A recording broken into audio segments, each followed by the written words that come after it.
తాడేపల్లి కోటలో నిన్న జగన్మోహన్ రెడ్డి 2 టీవీలు ఒకేసారి పగలగొట్టినట్టుగా తెలుస్తా ఉంది. అసలు ఇంతకీ పవన్ కళ్యాణ్ అంతగా జగన్మోహన్ రెడ్డిని ఏం ఇరిటేట్ చేశాడు, ఫ్రస్ట్రేట్ చేశాడు, ఎందుకు జగన్మోహన్ రెడ్డి 2 టీవీలు ఒకేసారి 105 ఇంచుల టీవీలు పగలగొట్టాల్సినటువంటి పరిస్థితి వచ్చింది, పవన్ ఏం చేశాడు, జగన్ ఏం చేయబోతున్నాడు అనేది ఈ వీడియోలో వివరించబోయే ముందుగా ఇప్పటివరకు మన ఛానల్ సబ్స్క్రైబ్ చేయని వాళ్ళు ఖచ్చితంగా సబ్స్క్రైబ్ చేయండి, మరో 10 మందితో చేయించండి. ఇక విషయానికి వస్తే మన జలగరణ గురించి మనందరికీ తెలుసు. తనకు ఫ్రస్ట్రేషన్ వచ్చినా, ఇరిటేషన్ వచ్చినా, తనకు నచ్చంది జరిగినా, తను అనుకున్నది జరగకపోయినా సరే తాడేపల్లి కోటలో ఉన్నటువంటి టీవీలు పగలు కొడతా ఉంటాడు. అయితే అదేం తన సొంత డబ్బు కాదు కాబట్టి, రాష్ట్ర ప్రజల నుంచి దోచుకున్నటువంటి డబ్బు నుంచే కాబట్టి అతనికి ఏం ఇబ్బంది లేదు. అయితే నిన్న పవన్ కళ్యాణ్ జగన్మోహన్ రెడ్డికి మాస్టర్ స్ట్రోక్ ఇచ్చేశాడు. పవన్ కళ్యాణ్ నుంచి ఇది జగన్మోహన్ రెడ్డి ఊహించలేదు. దెబ్బకి తాడేపల్లి కోటలో నిన్నంతా కూడా జగన్మోహన్ రెడ్డి అత్యంత ఫ్రస్ట్రేషన్తో ఉన్నట్టుగా తెలుస్తూ ఉంది. ఎందుకయ్యా అంటే తెలుగుదేశం జనసేన పొత్తు వీళ్ళిద్దరు ఎప్పుడైతే అనౌన్స్ చేశారో ఇది ఎక్కడో చోట బ్రేక్ అవుద్ది, ఎక్కడో చోట తేడా కొట్టుద్ది, లేదంటే పవన్ కళ్యాణ్కి విపరీతంగా సీట్లు డిమాండ్ చేసేస్తాడు. కాబట్టి ఒక 40-50 సీట్లు వచ్చేస్తే ఎక్కడన్నా కొంచెం అభ్యర్థుల విషయంలో పవన్ కళ్యాణ్ ఇబ్బంది పడితే బలమైన అభ్యర్థులు లేకపోతే ఈజీగా గెలవచ్చు అనుకున్నాడు జగన్మోహన్ రెడ్డి. కానీ పవన్ కళ్యాణ్ ఏదైతే జగన్మోహన్ రెడ్డిని ఓడించాలి, వైసీపీ విముక్త ఆంధ్రప్రదేశ్ కోసం నిలబడతానన్నాడో ఆ మాటని నిలబెట్టుకుంటూ 24 అసెంబ్లీ స్థానాలు, 3 ఎంపీ స్థానాలతో జనసేన పార్టీ పోటీ చేయబోతుందని చెప్పాడో ఈ దెబ్బకి తాడేపల్లి కోటలో 2 టీవీలు ఒకేసారి పగిలినట్టుగా తెలుస్తూ ఉంది. ఎందుకంటే ఈ పోటీ చేసేటువంటి 24 స్థానాల్లో కూడా పవన్ కళ్యాణ్ గారి పార్టీ జనసేన పార్టీ దాదాపు 21 స్థానాలు దాకా గెలిచేటువంటి పరిస్థితి ఉన్నది. వచ్చే ఎన్నికల్లో గెలుపు మాత్రమే ప్రాతిపదికగా, బలం మాత్రమే ప్రాతిపదికగా నేను సీట్లు తీసుకుంటా ఉన్నాను. ముందు ఆంధ్రప్రదేశ్ రాష్ట్రం నుంచి వైసీపీని విముక్తం చేయాలి అనేది ఇది జగన్మోహన్ రెడ్డి ఊహించాల.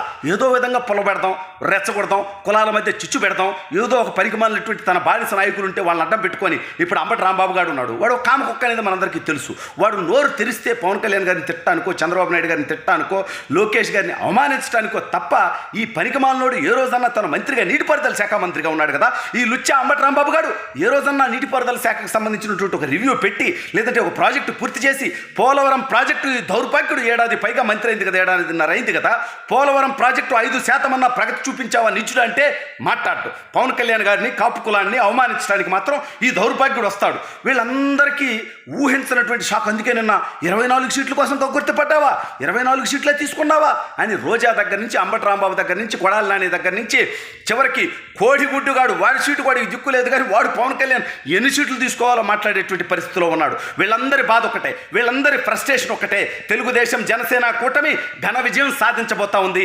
వైఎస్ఆర్ కాంగ్రెస్ పార్టీకి ఎప్పటికిప్పుడు వాళ్ళు చేసుకున్నటువంటి సర్వేల ప్రకారం కూడా కేవలం 30 స్థానాలకు పరిమితమయ్యేటువంటి స్థితి ఉందని జగన్మోహన్ రెడ్డికి వచ్చినటువంటి సర్వే రిపోర్టు. ఇక వాస్తవ పరిస్థితులు ఇంకా 2 నెలల ఎన్నికలకు సమయం ఉంది. ఈ లోపు ఆ 30 కాస్త 15కు దిగజారేటువంటి పరిస్థితి.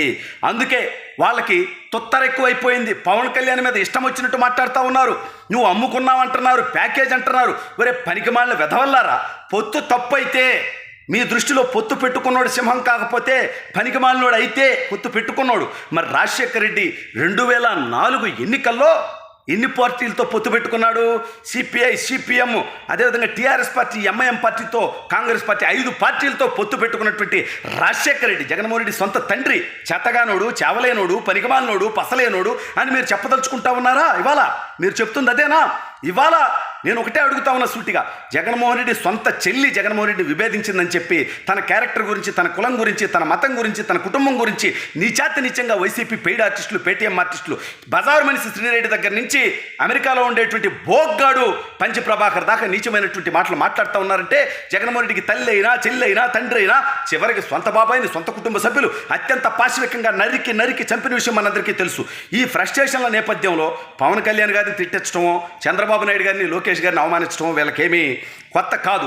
కాకపోతే వీళ్ళు ఊహించాల జనసేన పార్టీ 40-50 సీట్లలో పోటీ చేస్తుందేమో, ఎక్కడన్నా వాళ్ళకి బలహీన అభ్యర్థులు ఉంటే మనం ఎక్కువ సీట్లు గెలవచ్చని ఆశించారు. ఇప్పుడు అది లేకుండా పవన్ కళ్యాణ్ గారు గెలుపే ప్రాతిపదికగా తీసుకున్నాను, 24 స్థానాల్లోనే పోటీ చేస్తున్నానని చెప్పడంతో తాడేపల్లి కోటలో నిన్న ఫ్రస్ట్రేషన్ ఎక్కువైపోయిందంట. ఒరే చంద్రబాబు నాయుడు గారు, తెలుగుదేశం పార్టీ, పవన్ కళ్యాణ్కి మధ్య మంచి అనుబంధం ఉంది, మంచి అండర్స్టాండింగ్ ఉంది. ఈ రాష్ట్రంలో వైసీపీని ఓడించాలనేటువంటి విషయంలో వీళ్ళ మధ్య ఐకమత్యం ఉందనేది జగన్మోహన్ రెడ్డి ఊహించినటువంటి విషయం. దెబ్బకి నిన్న ఏదైతే ఇతనింతవరకు 7 లిస్టులు అనౌన్స్ చేశాడు, ఆ 7 లిస్టులో ఉన్న వాళ్ళకి సీట్లు ఉంటాయో ఉండవో తెలియనటువంటి పరిస్థితి. కానీ తెలుగుదేశం జనసేన పార్టీ నిన్న తెలుగుదేశం 94, 24 స్థానాలు, జనసేన పార్టీ 118 స్థానాలకు ఒకేసారి అభ్యర్థులను ప్రకటించినటువంటి నేపథ్యంలో వైఎస్ఆర్ కాంగ్రెస్ పార్టీకి దిక్కుతోచినటువంటి స్థితి.